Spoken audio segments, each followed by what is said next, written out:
اللهم صل وسلم على نبينا محمد. رب اشرح لي صدري ويسر لي أمري واحلل عقدة من لساني يفقهوا قولي. رب يسر ولا تعسر وتمم بالخير. اللهم وفقنا لما تحب وترضى آمين یا رب العالمین. الحمدللہ آج ہم آغاز کریں گے پارہ نمبر 20 کا، اور ہم جانتے ہیں کہ 20ویں پارے میں سورۃ النمل کے آخری 3 رکوع، پھر 9 رکوع پر مشتمل سورۃ القصص، سورۃ العنکبوت کے ابتدائی 4 رکوع شامل ہیں، اور یہاں پر مکی صورتوں کا سلسلہ جو ہے وہ جاری ہے۔ اور سورۃ النمل رکوع نمبر 5، آیات اس کی 59 سے لے کر 66 تک ہے۔ کوئی ہے جو ایسا کر سکے؟ تو اس رکوع میں خدا کے وجود، اللہ سبحانہ و تعالیٰ کے وجود اور اس کی توحید پر انسان کے چاروں طرف پھیلی ہوئی اللہ کی بے شمار نشانیوں اور نعمتوں کے ذریعے نہایت دل نشین انداز میں پروف دیا گیا ہے، ثبوت دیا گیا ہے کہ یہ بارش اور اس کی کرشمہ سازیاں کیا خود بخود ہو رہی ہیں؟ مطلب یہ جو بھی اتار چڑھاؤ ہے، یہ جو بھی چینجز ہیں، کیا اس کے پیچھے کسی مدبر کا ہاتھ نہیں ہے؟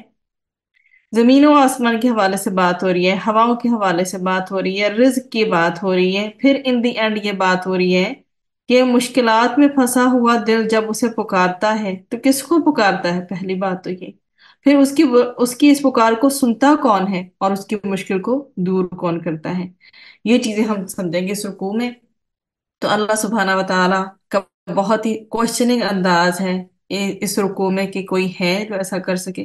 اللہ تعالیٰ نے بہت ہی بڑے جلالی انداز میں اپنی قدرتوں کا ذکر فرمایا ہے اس رکوع میں، کہ کیا اللہ کے سوا کوئی اور ہے یہ جو سب کچھ کر سکتا ہو جو بھی کچھ کائنات میں ہو رہا ہے؟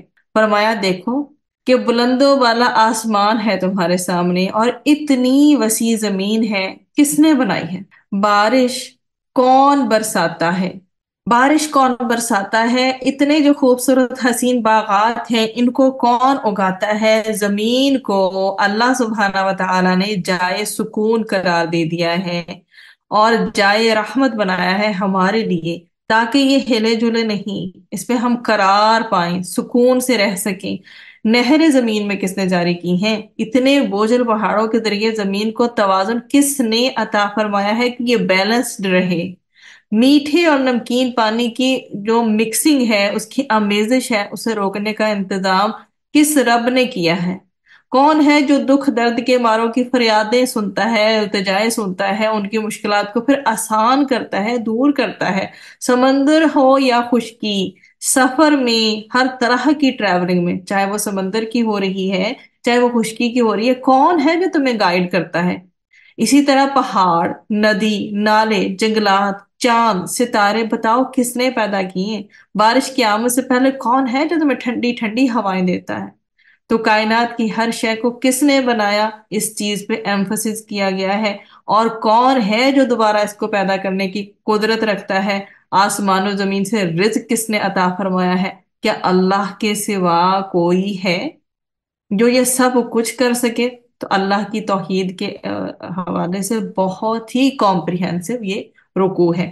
پھر رکوع نمبر 6 ہے، اس میں اللہ سبحانہ و تعالیٰ کے بے مثال کلام کی جو عظمت ہے اس کو واضح کیا گیا ہے۔ فرام 67 to 82 آیات ہے۔ تذکرہ کیا ہے کہ قیامت کے بارے میں بھی ذکر ہے، اور پھر منکرین آخرت کا تعجب ہے اور اعتراض ہے ان کا کہ مرنے کے بعد کس طرح زندہ ہوں گے۔ جواب دیا گیا اس رکوع میں، نبی کریم صلی اللہ علیہ وآلہ وسلم کو تسلی بھی فرمائی گئی ہے کہ وہ غمگین نہ ہو۔ تو لوگ پوچھتے ہیں کہ قیامت کب واقع ہوگی؟ بتا دیا گیا کہ جلد واقع ہونے والی ہے، اپنے وقت پر اس کا ظاہر کا معاملہ ہو کر رہے گا، اور جو ماضی میں قیامت کا انتظار کرنے والے گزرے ان کا انجام دیکھ لو۔ دنیا میں بھی وہ اللہ کی پکڑ میں مبتلا ہوئے اور آخرت میں بھی وہ عذاب میں مبتلا کیے جائیں گے۔ تو منکرین قیامت کو اور منکرین آخرت کو وارننگ دی جا رہی ہے، اور فرمایا جا رہا ہے کہ اللہ تو بہت رحیم ہے، وہ رحم فرماتا ہے۔ لوگوں میں میجورٹی کا معاملہ کیا ہے کہ وہ ناشکرے بنے رہتے ہیں۔ پھر اہل ایمان کے لیے دنیا و آخرت میں قرآن کریم رحمت ہے، ہدایت کے حصول کا بہترین یہ سورس ہے۔ اس کتاب میں اللہ نے ہر قسم کے معاملات کی حقیقت کو واضح کر دیا ہے۔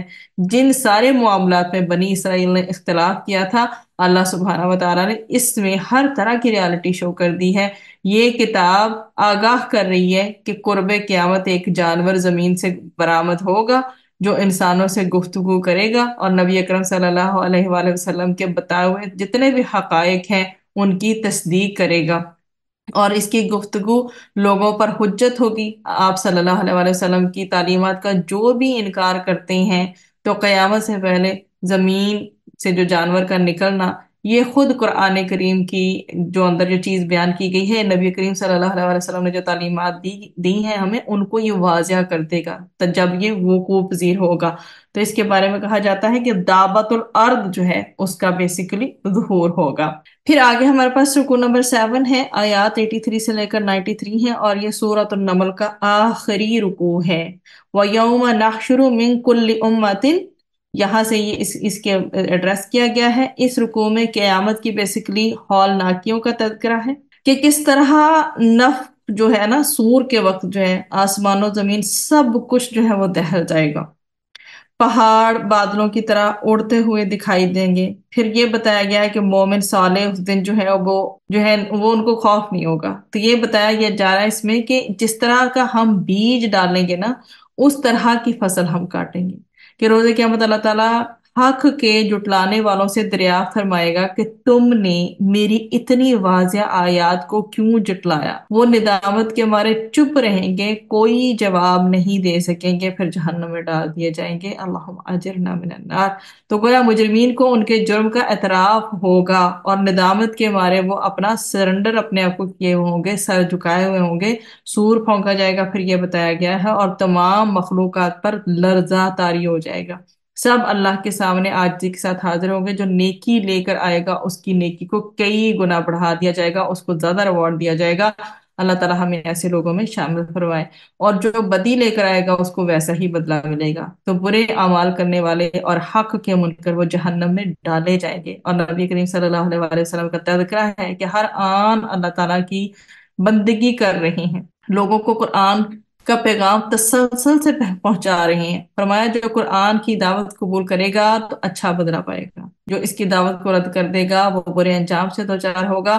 اور ان قریب اللہ سبحانہ و تعالیٰ اپنی نشانیاں واضح فرمائے گا تاکہ لوگ جان لیں کہ قرآن مجید اللہ کا کلام ہے اور کلام حق ہے۔ تو اس میں جی اب آپ آگے ایک طویل صورت ہے، سورۃ القصص، حضرت موسیٰ علیہ السلام کی ایمان افروز داستان ہے اس مقام پر جو بیان ہوئی ہے، اور ان کی زندگی کے ابتدائی حالات کا بھی تذکرہ سورۃ القصص میں ہمارے سامنے آتا ہے، اور یہ مکی صورت ہے۔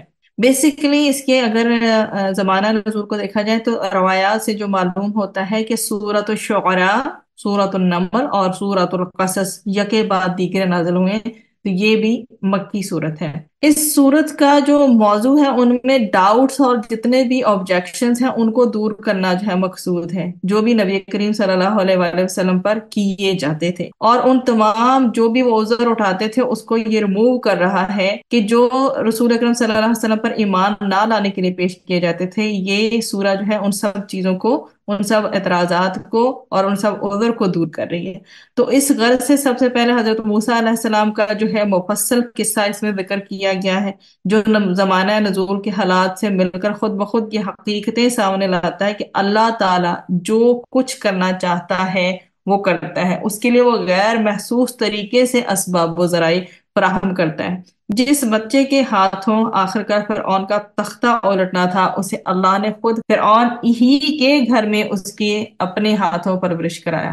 نہ فرعون یہ جان سکا کہ وہ کس کی پرورش کر رہا ہے، اور یہاں پر خدا کی، اللہ کی مرضی سے کون لڑ سکتا ہے، اور کس کی جو چالیں ہیں اس کی تدبیروں کے مقابلے میں آ سکتی ہیں، اس کا جو ہے وہ یہاں پر ذکر ملے گا آپ کو۔